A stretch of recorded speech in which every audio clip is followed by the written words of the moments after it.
जय श्री कृष्ण भक्तों पिछली वीडियो में हम बात कर रहे थे कि श्री कृष्ण कहते हैं कि जो कर्म योग को धारण करता है वो पाप और पुण्य दोनों से इसी लोक में मुक्त हो जाता है और कर्म बंधन से छूट जाता है।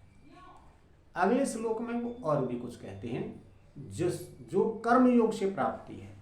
कहते हैं कर्मजम बुद्धि युक्ता ही फलम त्यक्त्वा मनीषिणः जन्म बंध विनिर्मुक्तः पदम गच्छन्ति नाम्यम्। अब वो क्या कह रहे हैं समझना है हमें। कहते हैं कर्मजम बुद्धि युक्ता ही फलम त्यक्त्वा मनीषिणः।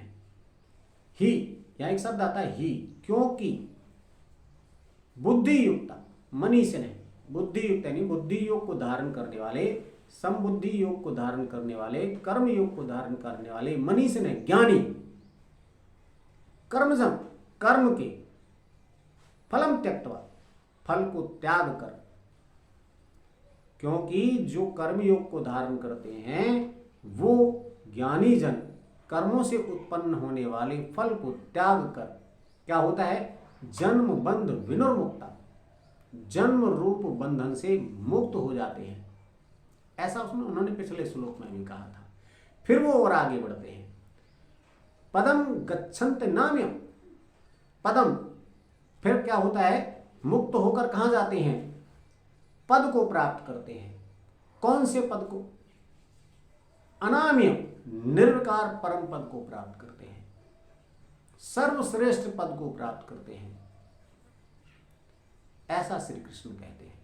वो कहते हैं कि जो व्यक्ति बुद्धि योग को धारण करता है, जो ज्ञानी जन बुद्धि योग को धारण करके इसी लोक में अपने पाप और पुण्य को त्याग देते हैं, कर्म के फल को त्याग देते हैं, तो वो जन्म रूप बंधन से मुक्त हो जाते हैं और अंत में निर्विकार परम पद को प्राप्त होते हैं।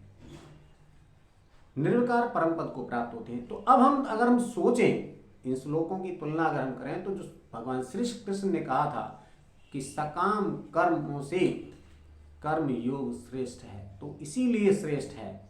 क्यों श्रेष्ठ है, क्योंकि इससे हम पाप पुण्य से भी मुक्त होते हैं, कर्म में कुशलता भी आती है, कर्म बंधन से मुक्त होते हैं, जन्म बंधन से मुक्त होते हैं और लास्ट में जाकर, अंत में जाकर हम निर्विकार परम पद को प्राप्त होते हैं, यानी परमात्मा को ही प्राप्त हो जाते हैं। ऐसा श्री कृष्ण कहते हैं। इसीलिए उन्होंने कर्म योग को सकाम कर्मों से श्रेष्ठ बताया है और इसीलिए हमें कर्म योग को अपने जीवन में धारण करना चाहिए ताकि हम उस पद की प्राप्ति तक पहुंच सकें। जय श्री कृष्ण।